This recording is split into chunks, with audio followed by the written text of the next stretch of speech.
All right, so I got the recorder on. So I did grade, all of the project proposals, except for one project, which was trying to do an overlay on top of an Android screen. That one may not be doable in App Inventor.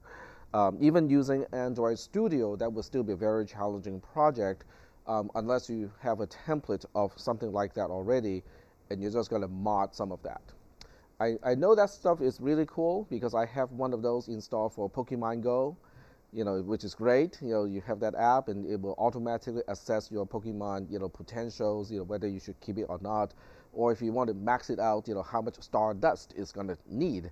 So it's great. It's like, oh, I need 2 million Stardust to upgrade this to the maximum. I'm not gonna do it. Time to turn it into Stardust. Time to grind it, as they say. So, but it is not easy to do using App Inventor. App Inventor has a it's easy to get into, but it doesn't get you all the nice, cool features of Android itself. So there's a little trade-off there. All right, but anyway, I graded every single one that it was turned in. Okay, so if you have not turned it in, and you still want to do a project, you still need to kind of let me know what you plan to do for the rest of the semester. Okay, so what we'll do now is to continue our topic from before I was sick. Last week, I was not really sick, as in getting a flu or something major. It was just a cold, but my sinus was infected, so that took me down. But after 2 whole days of rest, I was able to recover enough to start teaching on Thursday again. So that was good.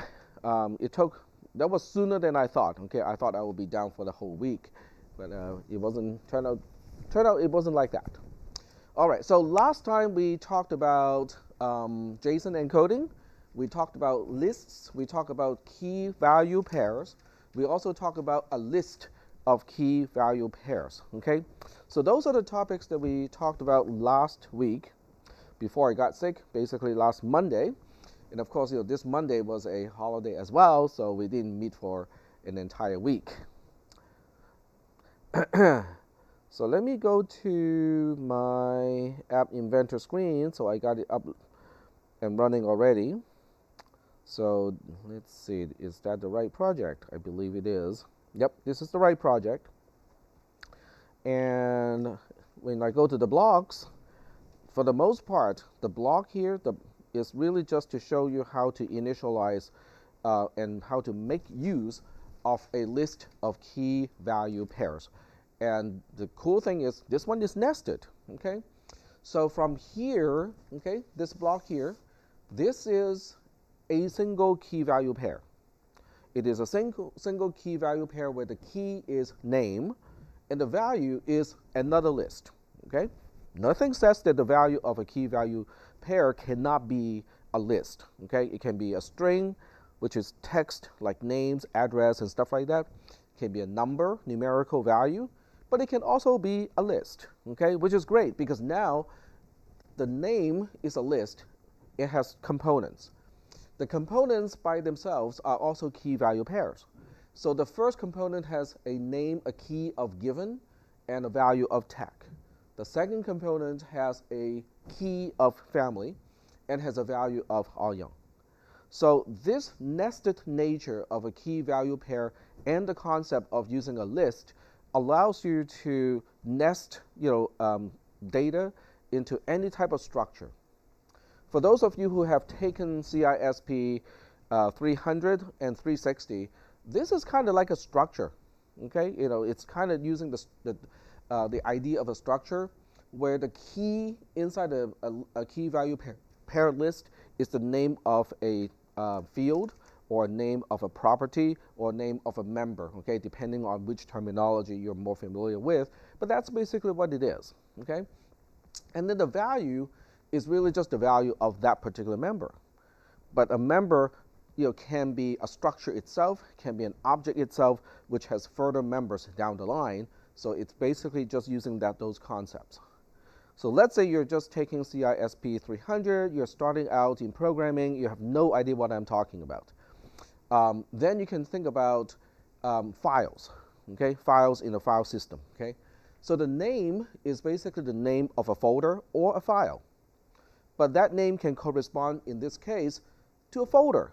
That folder has 2 more items, but these 2 items are no longer folders, they are individual files because the values are not lists anymore, okay? So you can look at it that way as well. But it's a very flexible way for you to include data in a nested fashion. Is that okay? I also know that there are 2 people who want to do a D&D type of app. So you're not the only one, because you're the other one, which is fine. I have no problem with that. Dungeon and Dragon. Oh, okay. So we got 2 D&D apps, and there are a lot of stuff that you can track like this in a D&D type of setting.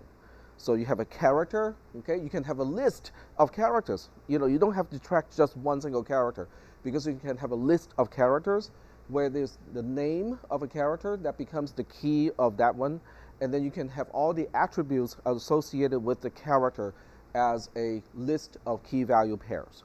So you can keep the whole thing nested in a logical way so that you can single out a particular list and go like, okay, this applies to an attack, okay? All of the numbers, all the numerical values and attributes associated with an attack is here. And that by itself can be a key value pair list, okay, where you have, hit points, you have, like enchantment, points, blah, blah, blah, blah, and the weapon name and whatnot. So those are all kind of bundled together, okay?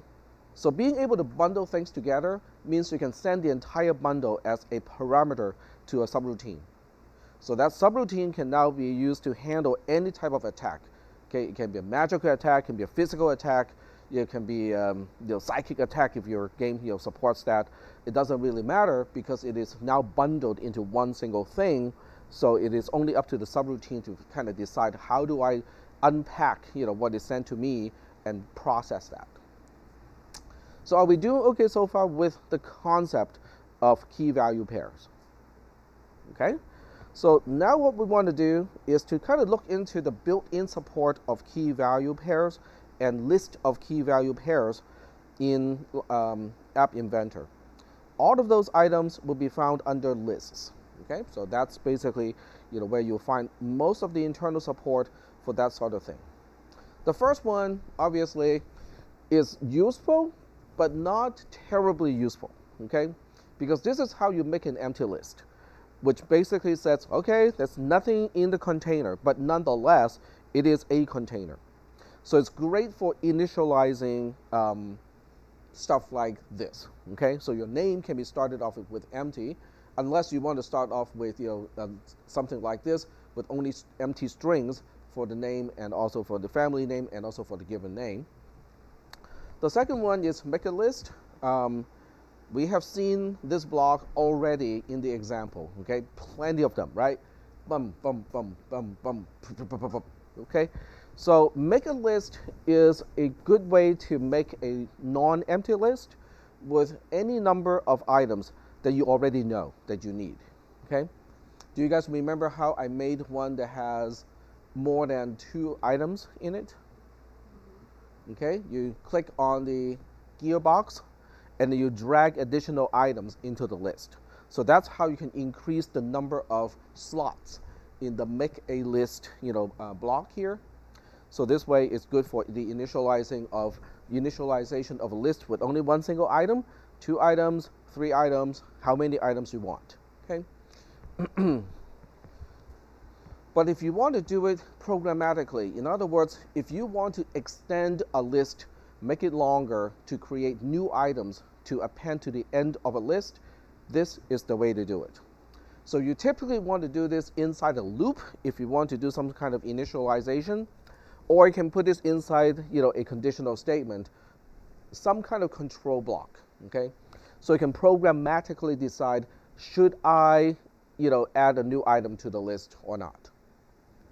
So are we doing okay so far with the third block down the list? No pun intended. Down the items. So is that okay so far? Okay. So in some programming languages, they have push as a call. Some scripting languages have a call called push, which adds an item to the end of an array. It's basically the same thing, okay? Except it's called add item to list. It really should be saying appending, because append implies it is at the end instead of at the beginning. The next one here is really just asking, is in list, okay? It's very simplistic. It searches thing in the given list, and it tells you either true or false, okay? Unfortunately, the thing they can search in the list can only be a string. So it doesn't really help you that much, okay, unless you have a list of strings and you just want to match whether a particular string is in the list or not. So it's not a complex hierarchical structure, kind of, equality check. So, it has limited application when it comes to key value pair lists, okay. This one can be useful. The next item, it's called length of list, which is basically just returning the number of items in a list. If you're given an empty list, it's going to return 0, exactly, because an empty list has no items in it. So the length of an empty list is going to be 0. If you give it this particular list, what is it going to return? It will return 2 because we got 1, 2 items in this particular list. Okay? It is really useful if you want to go through every single item in a list and you need to do something with each item potentially. Okay? We'll get to that part a little bit later.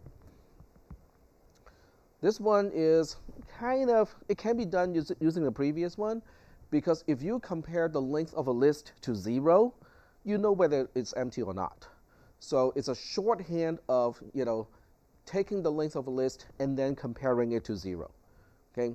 But it's kind of handy because it makes your code look cleaner, and a lot of times, cleaner code is easier to debug.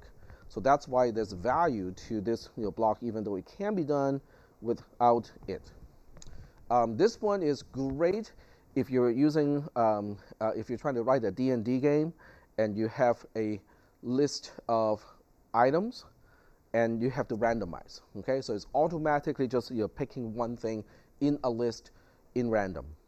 So that can be useful. It's also great if you just want to throw a dice. Okay, so instead of looking up how to get a random number, multiply it to a scale, and then take the floor function of that, turn it into an integer, blah blah blah blah blah, you just make a list of 1 to 20. Right? Then now you have a 20-faced dice. Kind of cool, right? Sorry. And then the other thing that may be doable, I'm not 100% sure, is you may be able to maintain a list of bitmaps. So instead of showing just a number, which is kind of boring, you can take a picture of each face of a dice, and then you can show the picture instead. Okay? Yeah. So there are many ways to do it. Even if App Inventor cannot maintain a list of bitmaps, it can maintain the list of name of bitmaps. Okay, so that is what you use in order to populate a image component with the image of the name that you pick from the list. Okay, so there are ways to get around that problem so that your game will still look kind of more interactive, and look more realistic for people who just like, yeah, but I don't want to just look at a number. I want to look at the face of a dice. Okay, well, you can do it. Does it make sense? Okay. All right, so let's move on this. I just clicked on the down button, which is not gonna work here. Go back to list. And we just dealt with this one. Okay. So the next one is index in list. It's kind of like find in list, is in list here, except instead of just telling you whether that thing is in the list, it also tells you where it is in the list. Kind of cool, but once again, it can only locate numbers and strings. So it doesn't work, doesn't help you when you have a list of key value pairs because the key is not actually in the list at that level. You have to get down one level to find the key, so it's not useful for locating a particular item in a key value list. Is that okay? But there are other things that can be helpful. So we're just going through the list to help you understand what can do what here. Okay, I didn't mean to click on it. Okay. So the next one is select list item. This one is really useful. It returns item at position index in the list. So index is a number starting from 1, okay? If you come from, C, C++, Java, just about any programming language, they are all 0-oriented, which means, the first item is at index 0. You have to remember this starts with 1, okay? So it's kind of a mentality change that you have to kind of keep in mind in this class. And they have good reasons why they want to start with 1 instead of 0. But anyway, for those of you who are used to index 0 is the first item, it is index 1 that is the first item. But it allows you to isolate and say, okay, I got a list of multiple items, but I just want this one over here. If you know the index number of that item, then you can use this method to single out and just get that particular item and do whatever processing you want to do with it. Is that okay? Are we good so far? Okay. So let's move it down a little bit. Okay, so next one is this one, insert list item. This one is kind of cool. It's almost just like the first one, which is add item to a list. Add item always add an item to the end of a list. This allows you to insert an item anywhere you want. So if you use 1 as the index of the new item that you're putting into the list, then it will push everything else by 1 item. You can also, let's say you've got 2 items, okay? So you got item 1 and item 2. If you say, I want to make this new item, item 2, then it will put it in between the 2 existing items. So it's really great if you need positional control of where the new item is supposed to go. Can be very handy if you're sorting, okay, or doing something where order is important. It is not as important in the key value pair list, because in the key value pair list, it is the key of a key value pair that determines, is this the item that I want, okay? But if you want to do positioning, type of position-sensitive type of work, this can be very helpful.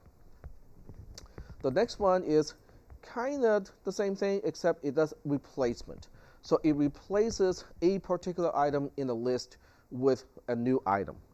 The replacement can be anything, can be a number, can be a list, can be a string, okay? Those or a Boolean, for that matter. But with all of these things, with index in it, you have to make sure that your index is valid. In other words, if you try to do any one of these on an empty list, you get a runtime error because an empty list has no items in it. So it doesn't even matter what you specify as index, it's going to come back and fail. Okay? So it's good to make sure that your index is valid first before you make use of these particular blocks. A conditional statement using the length of a list, is what you need in order to do that. This is for removing items from a list based on its position. So you find the index corresponding to the item in the list that you want to remove. You call this block, and that item will be gone. Okay, pretty handy to use. The next one uses the word append. What it really does is it joins, okay? It joins the 2 lists and then return the longer list to you. But it also says right here, list 1 will include these additional elements. So it does change list 1. Oh, I take it back. This is not something that returns something because it doesn't have a notch here on the other side. So it just, adds whatever list 2 has to the end of list 1. List 2 is not modified, but list 1 gets longer. Are we good with that concept? Okay.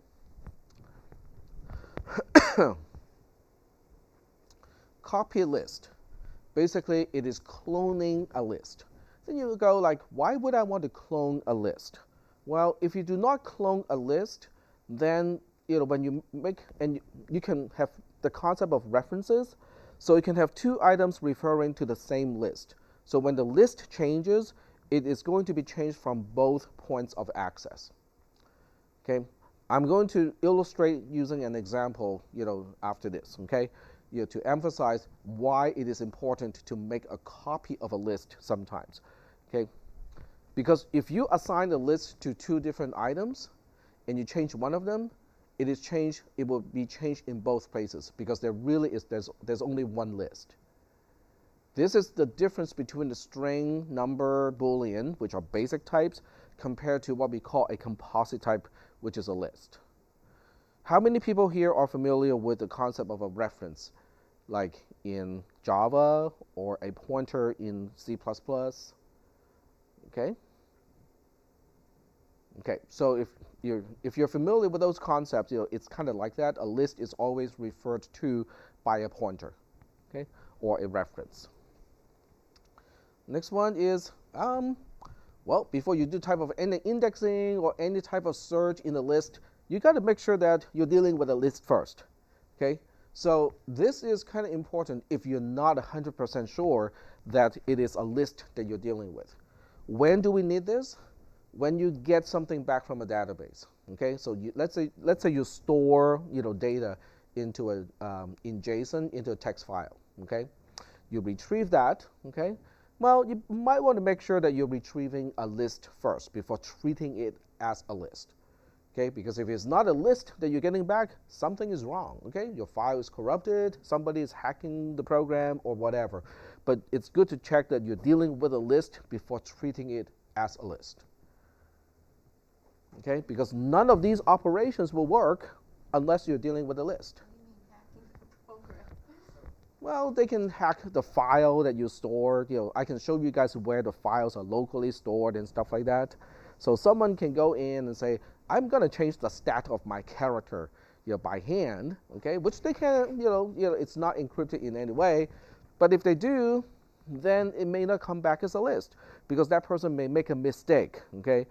Mess up the syntax or something like that. So before you treat something really as a list, it is a good idea to check to make sure that it really is in fact a list.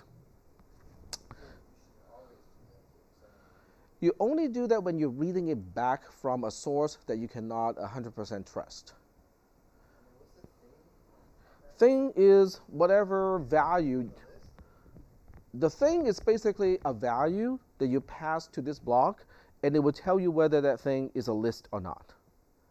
Because remember, global variables are not typed. Local variables are not typed. Parameters are not typed.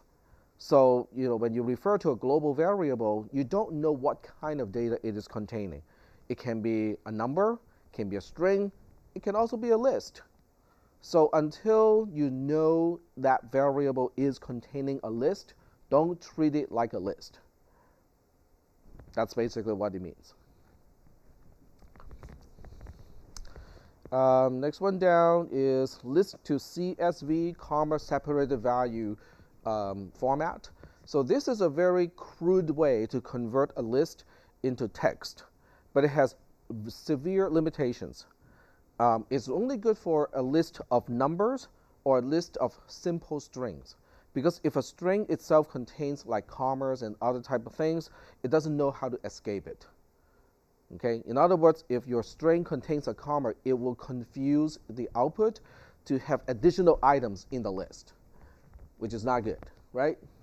So I would use this only very, very occasionally if you already know that, yep, I know I have a list of numbers, and I just want to show those numbers on the screen using the comma-separated format, then this is okay. Okay, if you have to deal with anything more complex, okay, if you have a list of strings and you say, well, some of these items may contain, parentheses or quotes or commas and stuff like that, don't use this one. It doesn't know how to deal with that properly. Is that okay? Okay. But otherwise, if you have just lots and lots of numbers that you want to export to a CSV file and then upload it to a spreadsheet or something like that, this is great. Okay, so it has limited application, but I don't want you guys to believe that, oh, I can just use this to convert any list into a string. That is not what it does. This one is kind of like the quote unquote macro version of the other one. So this one handles a list that is a list of lists, where at the lowest level you have a list of numbers or strings. So it will create a CSV, comma separated value table instead of a single row. Okay, great for matrices, for instance. Okay, if you're dealing with a math program and you have a matrix that you want to export to a spreadsheet program, this would be great. Okay, is that okay? So in D&D, okay, do you guys use matrices, to figure out, what action to take or what is the result of taking a particular action? Not really. Okay. I can sort of see that happening. Like, you have, hit points, enchantment, blah, blah, blah. But they have to relate in a linear fashion in order for a matrix or matrix operations to be useful. Okay, so we got that. List. These are just the reverse of those. So we finally get to the last item of this thing, and we have one thing that is useful for key value pairs. Okay, so let me move my mouse pointer just a little bit because I want to show you all three slots. They're all important. Here we go. Okay. So it allows you to look up items. So pairs, this thing here, the middle notch, is a list of key value pairs. So you would pass it something like this, okay? Or something like this. But you don't give it something like this, because this is a key value pair itself. It is not a list of key value pairs.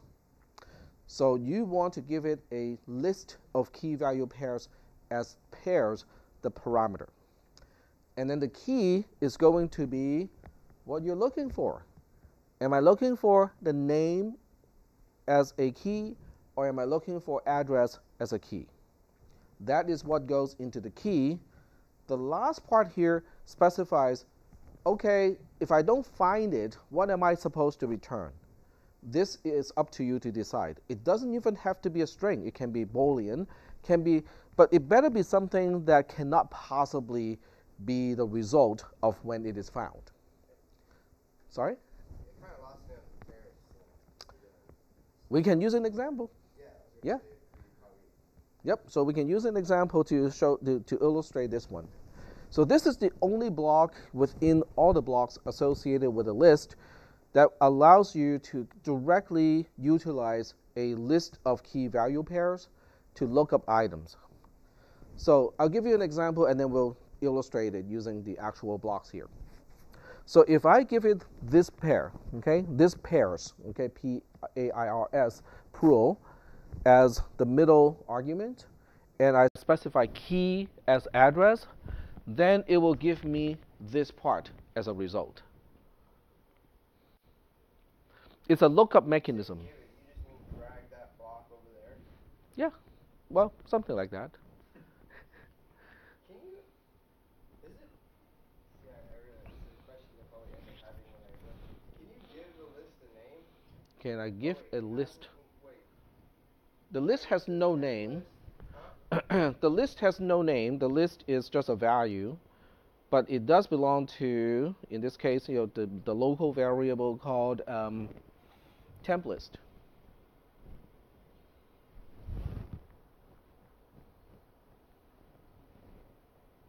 So maybe we should use an example to illustrate this whole thing. Yeah, no, Is that good? in general, like names. Okay. I found that I had trouble with it, and then I ended up figuring out how to do it. Are you talking about naming variables? Variables, yeah, and I'm wondering if you can name each list, for example, so it's easier to like reference it. Well, that's why we have key value pairs because the key is how you refer to the value. That's why key value pairs KV pairs are useful. But for that, like, for that last block, well, let's just walk through it and see. Okay. Let's get through that. So this is a great time to introduce the concept of, well, I kind of want to fork this particular project. As in, I want to keep what this program is, but I want to kind of do something that branches out and test something, but I don't want it to affect this original program. So App Inventor does give you a tool to do that. You go back to projects, and let's see here. There are several ways you can do it. You can actually do checkpoint. When you click on checkpoint, it allows you to save a particular project using a different name. Yeah, I couldn't Okay. figure out what the difference between save project as, save project, and checkpoint is because they all do the same thing, just create a new file in my Save project. project does not create a new file. Save project just updates the current project, and that's it. Doesn't give you any feedback. Does not ask you for a new name. If you use save project as, then it will ask you for a new name for the new project. But if you use save checkpoint, then it's going to do it like this. It automatically creates a name for the checkpoint, which in this case is JSON checkpoint 1, and it will move on to checkpoint 2, checkpoint 3, and so on. So it's kind of like a save as, but it has automatic extensions to basically to give you the idea of this is a checkpoint of this project, this is a checkpoint of that project.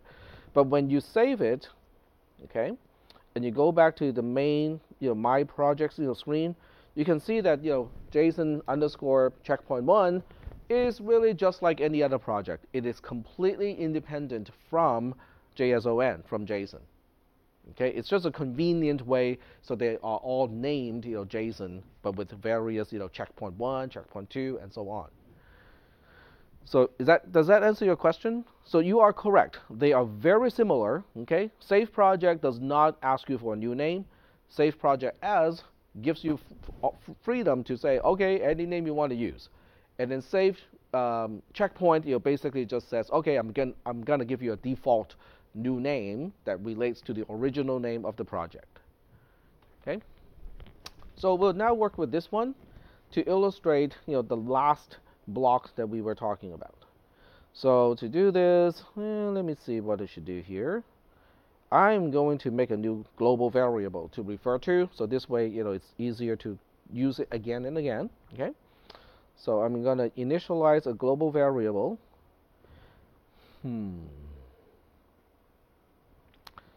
Okay, so I'm going to say a list here, and then I just drag this entire block and stash it here. In other words, what I'm doing is I'm creating a new variable, a global variable, which is only initialized once when the app first starts, which also means this program is probably not something that I want to debug using one of the connect methods, because once a program is connected, it doesn't get restarted. So I can change the initialization block, but it doesn't get triggered because it is only done when you first start up a project. If I make changes and it keeps updating the code on the Android side, it doesn't trigger the reinitialization, and that's why that's not a good method to debug something like this. So the best way to debug a program like this is really to generate the APK file and then have your app to get the APK file and run from the APK file. Is that okay? I should have brought along my spare Android device, because that's actually better than the built-in simulator. But we're gonna use the built-in simulator, just so that we have. Did you say you posted your JSON on I campus? thought I did, but then I couldn't find it either myself. Yeah, I'm looking now. I couldn't find it. Okay. Okay. Let's see. What was I doing? Oh, right. I have to.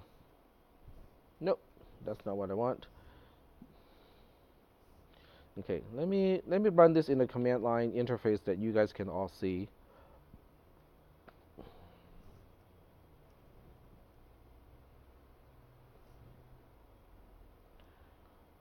This is the Linux side, but the way you want to do it, in Windows, it's very similar if that's what you want to do. So you have to go to the commands for App Inventor subdirectory, and then look into the folder. There's one that says run emulator. That is what you need. So what that does is it will fire up and run an emulator independently. So this emulator is not connected to App Inventor in any way. Okay, so you cannot expect your app to be updated on this side automatically.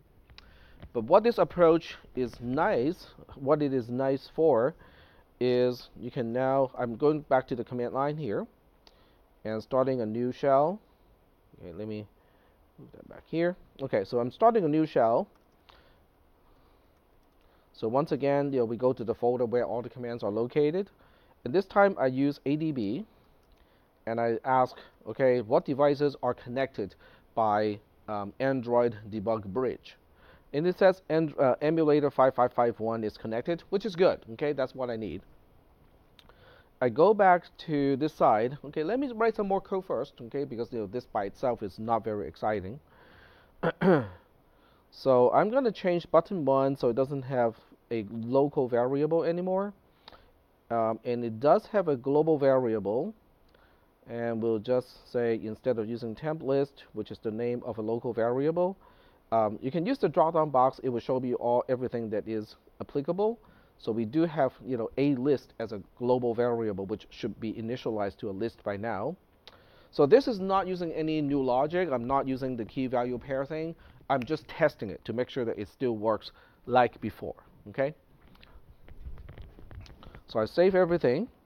You go to build, and since the emulator cannot see the QR code on my screen, the only way to do this is to save the APK to my computer and then use ADB to upload it.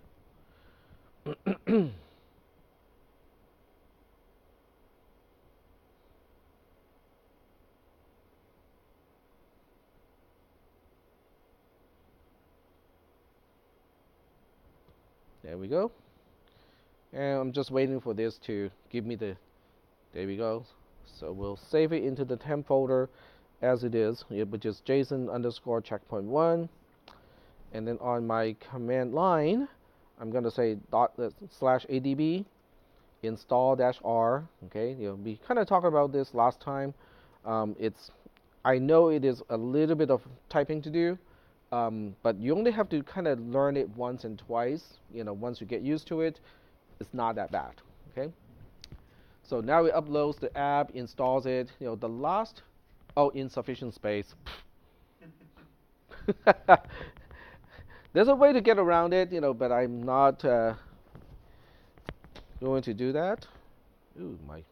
So, when you have insufficient space on your phone, are you able to have it go to a SIM card? No. Yeah.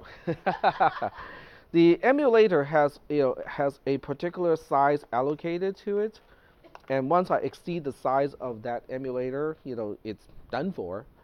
Yeah. So I can look into how to extend it, because it does run on QEMU, which is an emulator, and I'm fairly familiar with the file format, of the emulated device.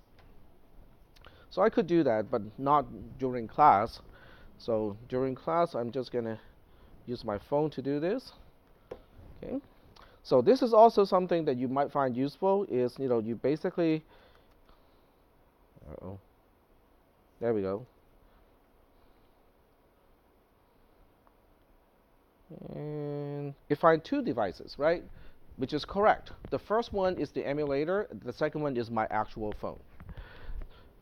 So what we'll do to avoid any confusion is to terminate the emulator first. So I'm going to go to the emulator one, which is useless because it doesn't have enough space. And when I run this command again, this time it only finds my cell phone, which means all the commands that I use in ADB is going to automatically be directed to my phone. So I can now repeat the command of installing, and it might wait for my phone to confirm, yep. All right, one more time.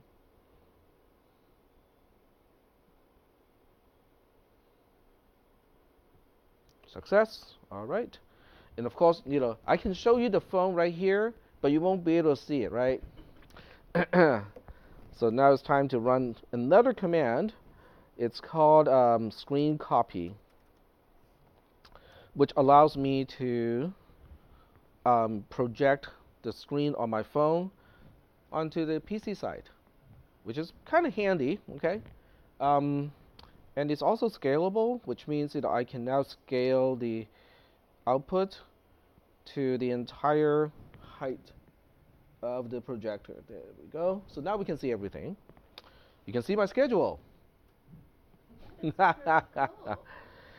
can see my schedule, and So it's hooked up to your calendar it's hooked up to my calendar. automatically. Yes, I really like this feature, because if I don't have this feature and I have to click a button to actually look at my calendar, I'm not going to do it. And if I see this as my home screen, it works, right? Because it pops up, go like, oh, you're supposed to be in cisp362. But you're able to go up and down. Yeah. You can look up, various days and whatnot. Oh my God. Yeah. So it's handy. It's a good widget to have. Okay, but I need to go look for the app that I just installed, which is JSON_checkpoint1, right? So J's is here, and I got two JSON. They're named the same way, unfortunately. So there's no way to tell which one is which one, unfortunately. So make JSON. This is the first one, and I cannot remember which one it is. So I'm going to do this. I will uninstall both of them, and then reinstall the one that I'm supposed to. So that way I know it is the one that I'm dealing with. So go to uninstall it again. And then go back to my command line to reinstall it. I don't know why it thinks the server is out of date. Oh, okay. No, it doesn't like it.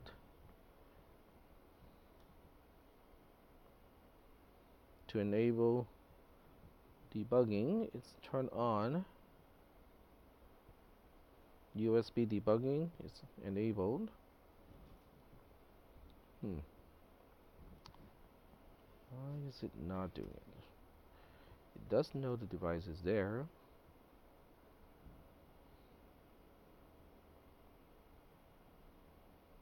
There we go. Okay.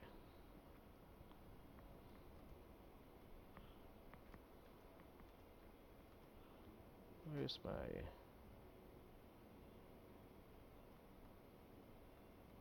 There we go. Nope. Uh-oh. I lost track of that. Okay.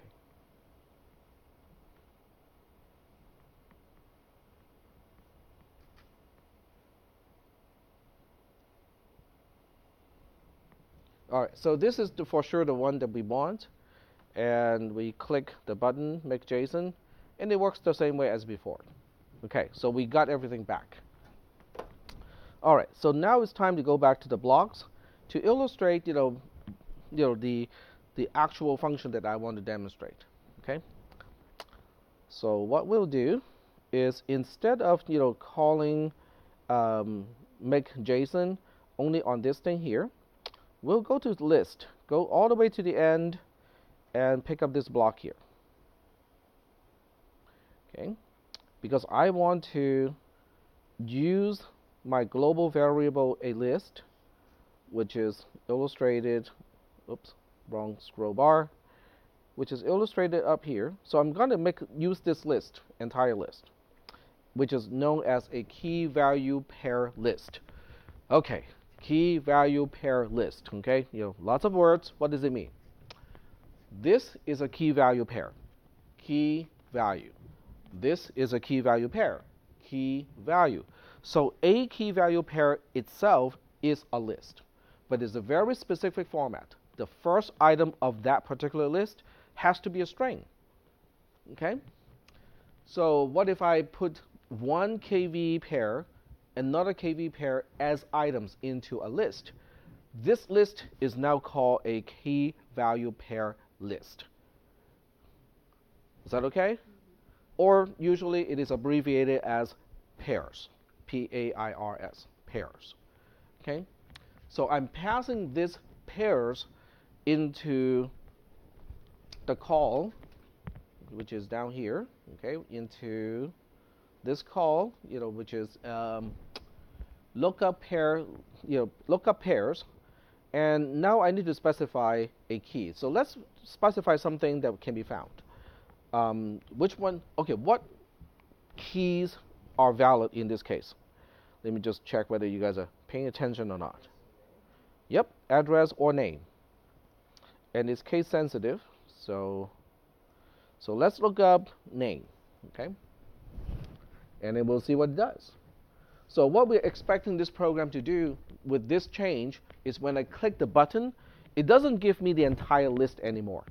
It will only give me the value of name, which by itself is also a key value pair list because I have given name and also family name. Is that okay? So that's what it is supposed to print on the screen. Are we good so far? Yes? Okay. So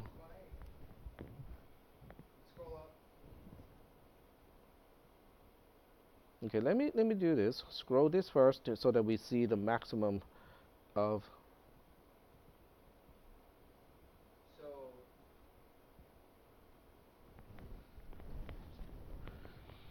wait, is there no more than this? Nope, that's it. This is the entire A list. So you're calling make JSON though. I'm calling make JSON after I locate the value corresponding to the key name of the pairs, which is the entire list. Where is make JSON? Make JSON is a subroutine that's defined way down there. Yeah, yeah. Everything? Yeah, make JSON is kind of like a big, huge mess here. So it is there. Yep, it is. So you're calling it so that you can. I can visualize, I can see it. Print out the Yep. parentheses and the blah blah blah blah blah. Yep, that's it. If you didn't have that though. It was still printed. Work, right? Yeah, it was. That's an interesting question. Okay, it will still work.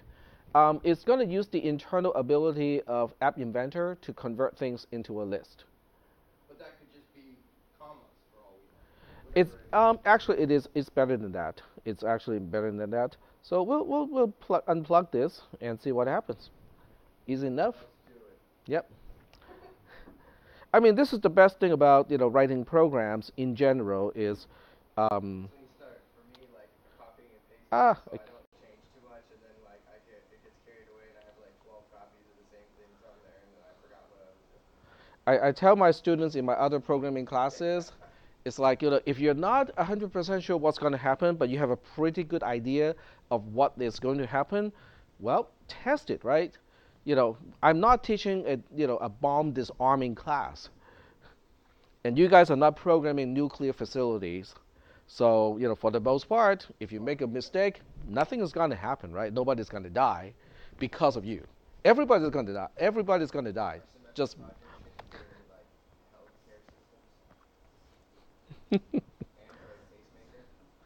Android pacemakers. That does not inspire confidence.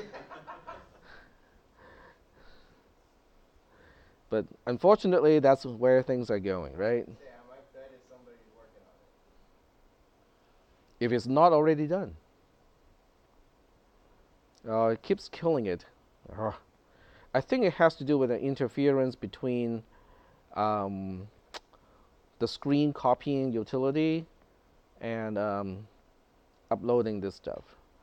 So they're just not talking to each other.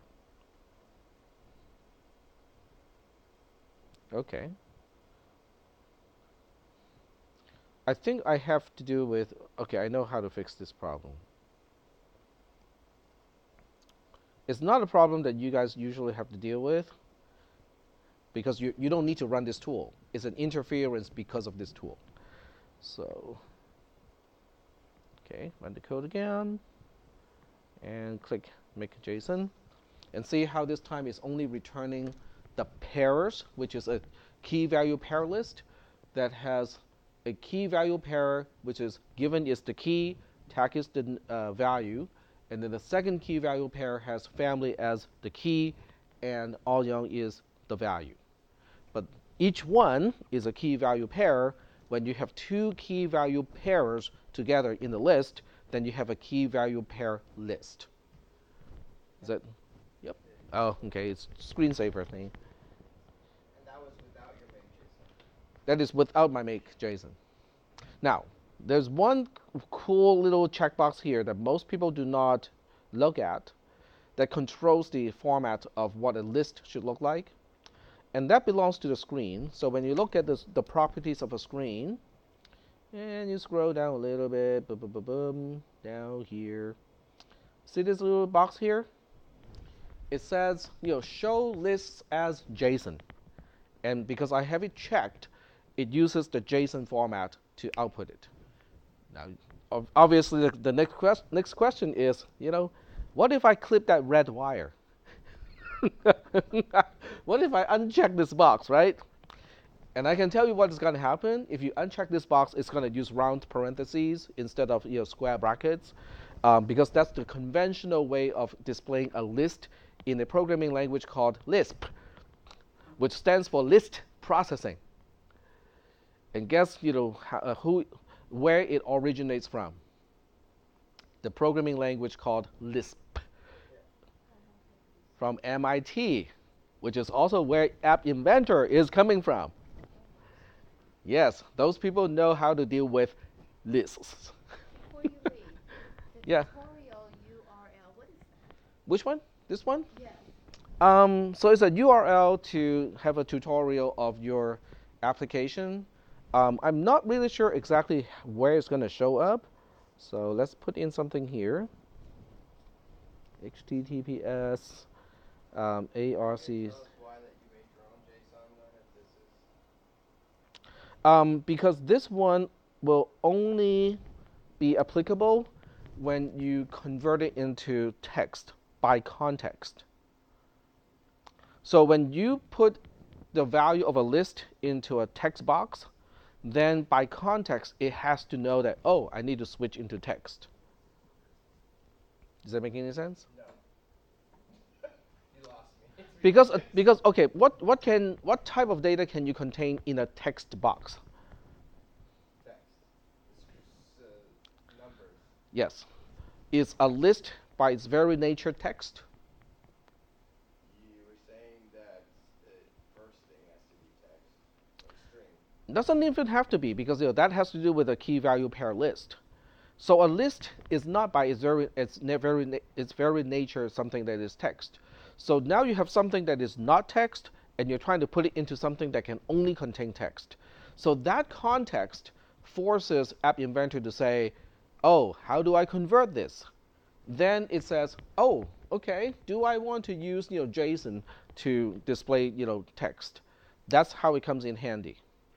But if you try to put it into another variable, and you say, but this time I want to have the JSON format so I can send it to somebody else, it doesn't know to use this conversion. Why would they do? Because it doesn't understand how, there's no explicit block to say, convert this list into JSON. There's no such thing. And that's why I have to make my own make JSON. Okay. So for your purposes, or the purposes of just showing it on the screen for demonstration, it's fine if it's just printing whatever. Right. But you're not doing anything with it or passing it anywhere. I'm not, That's why. exactly. Not yet. Not yet. Yep. Okay. But to answer your question, we can try something else, okay? So instead of you using this, okay, let's see what happens when we do something like this. So I'm going to use some string functions that will basically force it into a string, okay? I'm going to use join in a very stupid way. Very, very stupid. And I'm going to use join here, and I take out one of those strings in a join, which means this literally is not a join anymore, and I stash it here. Because what I'm doing is to say, look, I have a list here. but I don't want to use it as a list. I want to use it as a string because join only operates on strings. So I'm forcing what we call a type mismatch, okay, to cause App Inventor to think about it and go like, wait, join only works on strings, but you're giving me a list. Do I know how to convert a list into a string so I can actually use join with that thing? So I'm trying to force it, right? And see if this triggers the logic that we were just talking about. Is it going to use the internal JSON, conversion, mechanism to do this, or is it going to do something else? Okay. So I want to test to see whether this works or not. Does it make sense? Okay. And to me, this is the fun of programming. It's like, we have a pretty good theory about how it's supposed to work, but the documentation doesn't say anything about it. So the only way you can find out is to test it. I would make a terrible, terrible bomb disarming instructor. I wonder what that Y is doing here. Let's clip it.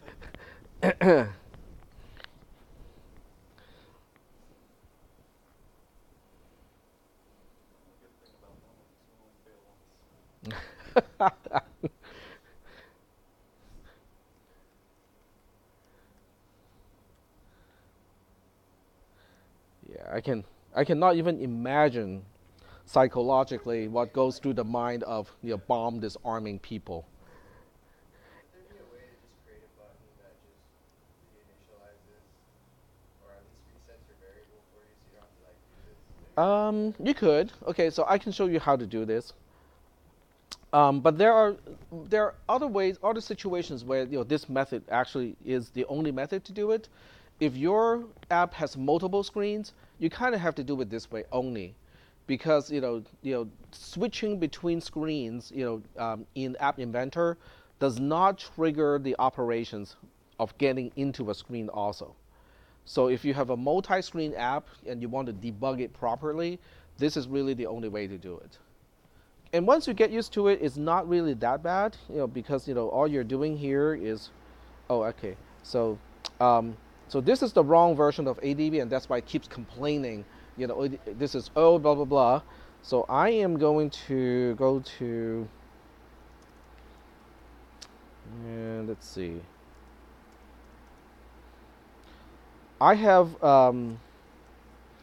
Android Studio installed, which comes with, I think it's under Platform Tools. Nope, maybe not. Maybe just Tools. No. Okay, I'm getting lazy. Platform Tools. Okay, so it is Platform Tools.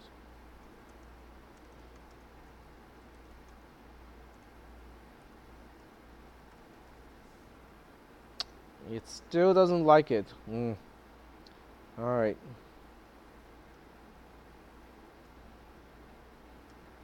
I'm gonna install it first and then restart the screen copy tool. I've never had this problem before because I've never needed to use this tool to teach this class.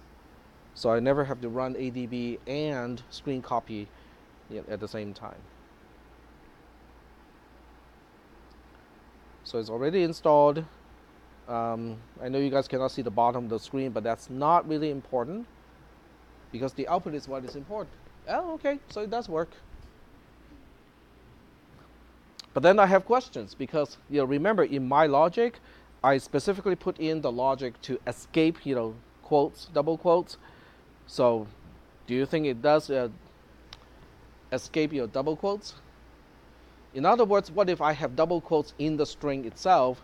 Does it automatically insert the escape, which is a backslash, in front of the quote? Okay, now I need to find out. The built-in one. Because right at this point, I'm not using mine anymore. Joining, since that converts into a string, you should, right? Yep.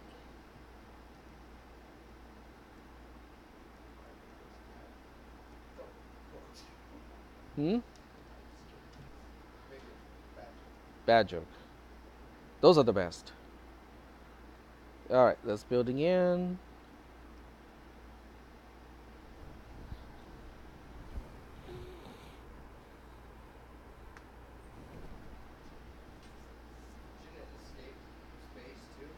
No, the way I express it here is the way that I want it to display, but when it converts to JSON, it should have the backslash in front of the double quotes. No, no, I'm saying, does it need to escape? I know for like regular expressions, don't escape spaces. Nope. Spaces are fine because they're inside double quotes. They're inside, yeah. Yeah, anything that's inside double quotes should be okay.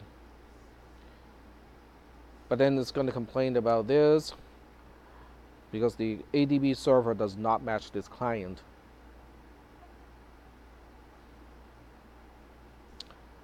All right.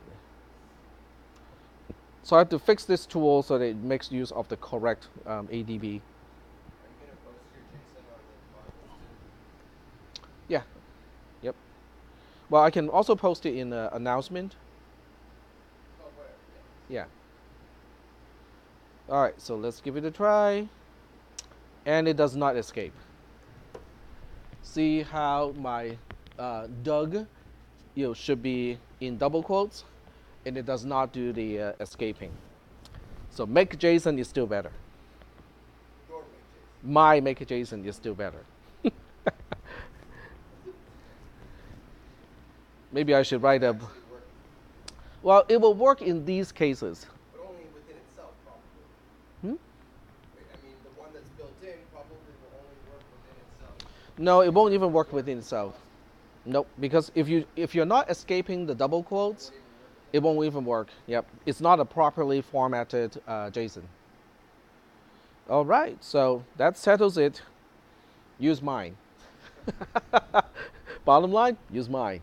Okay, but that was kind of a sidetrack, because I was curious.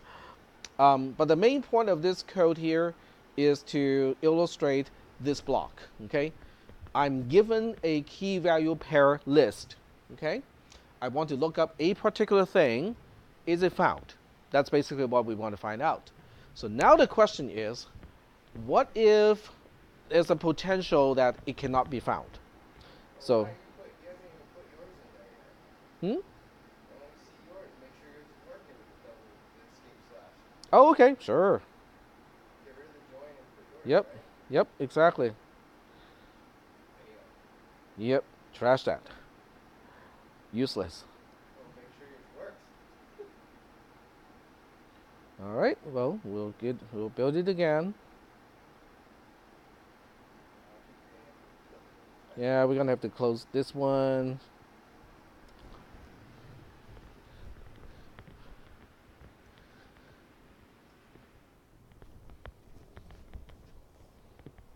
And wait for the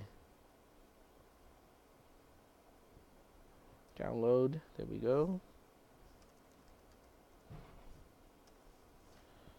And then switch back to here. Oh, we have to upload first, then we display the screen.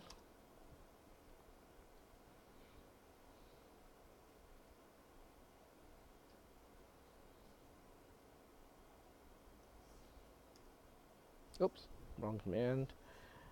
And there we go.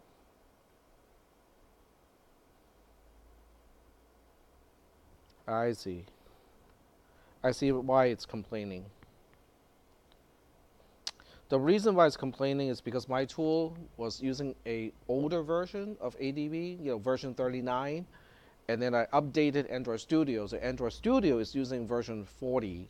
So that's why they complain about each other. It's like, oh, I don't want to talk to you because I'm used to the newer version or I'm used to the older version. All right. Yep. So mine does escape. You can see how there's a backslash in front of the double quote. So that's the proper way of escaping double quotes. There are many other characters that need to be escaped, but there's no way to enter those characters into App Inventor to begin with, so there's no need to worry about how to escape those. All right, so are we good so far with all of this? All right, so what you need to think about, we have a few moments left before the end of the class today.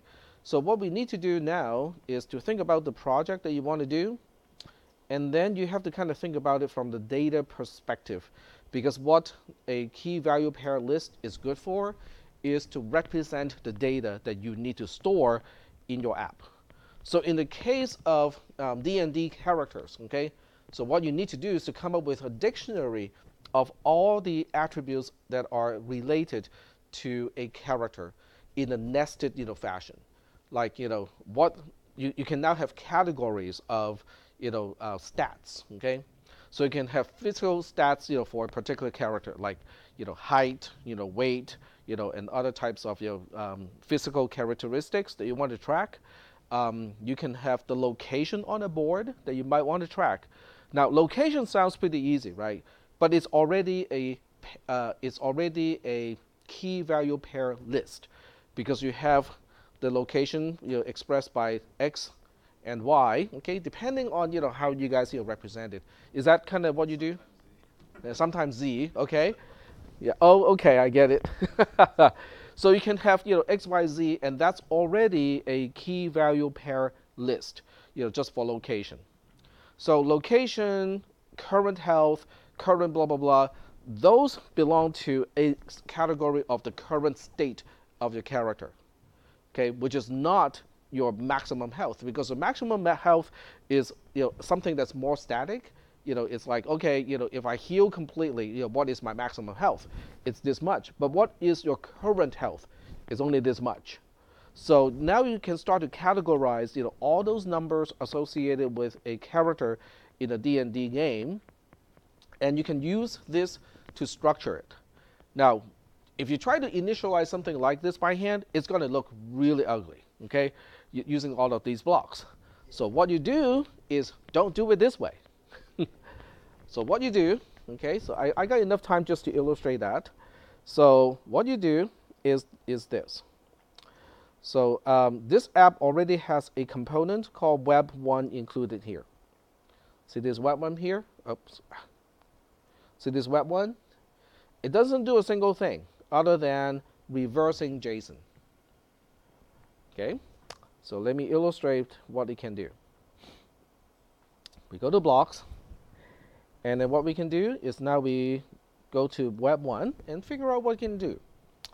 So it can do several things. You can use, when you use Web1 to interact with another website or a URL, okay, you can get the content, you can get the file and stuff like that.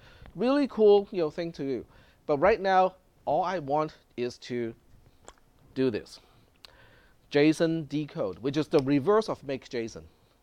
So make JSON is converting a list into JSON, which is text. This is reversing that. This is taking the JSON text and reversing it back into a list. Is that okay? So yeah, go ahead. No, I'm just thinking so you can build whatever you need outside of the app and then. Exactly. Now, but first of all, we need to check to make sure it works, right? So the question is, well, how do we check it? Sounds like we need some complicated app to do it. No, it's easy peasy. So what we do is we do the make JSON, and then we put it straight into the decode, and then we make JSON again.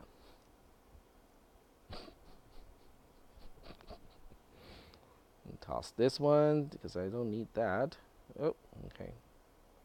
Trash can, yes. And then we. Okay, look at this useless block here.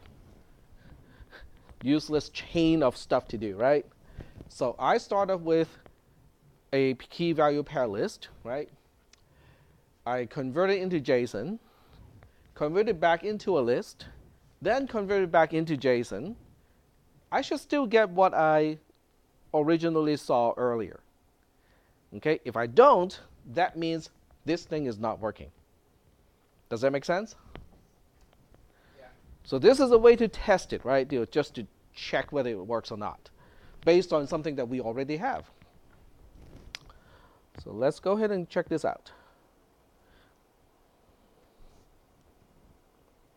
You can basically see, how code development, these days, is very interactive. You do a little bit, you test it, and then you do a little bit more, and then you test it again. Okay.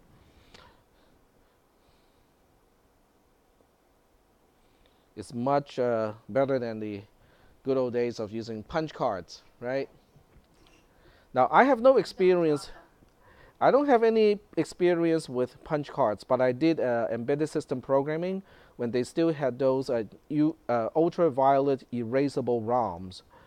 Um, and the only way you can tell whether a program is working or not is to check whether a LED is lit or not. A single LED, we are not talking about a whole bank of LEDs. A single LED.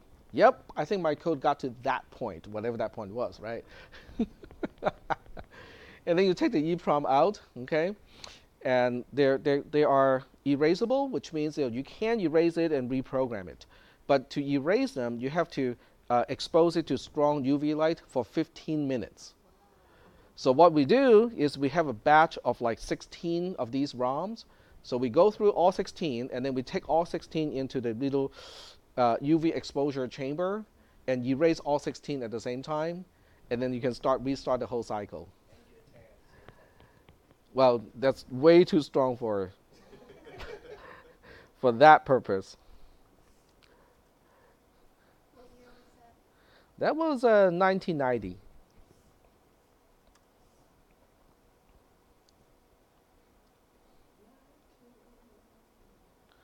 Yep. The end of the Pet Shop Boys rave. They never ended. They never ended, actually. They're still producing. They're still writing. They're still, producing music. I met them. You did? Tower Records in San Francisco. When? They gave me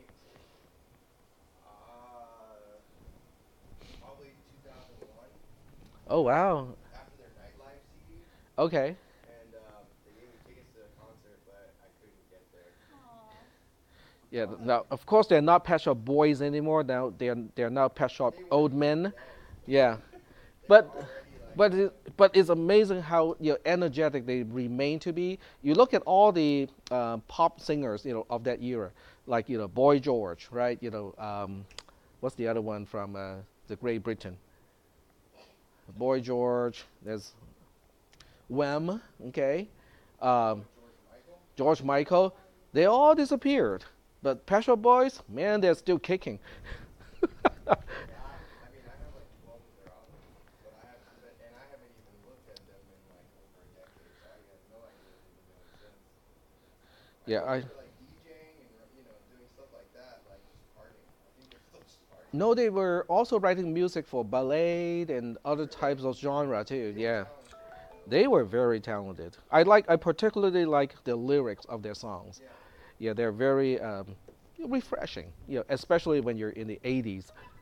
So anyway, it worked. Okay, so even though it went through, it started with a list, turned into JSON, decoded back into a list, turned into JSON again, and it still works.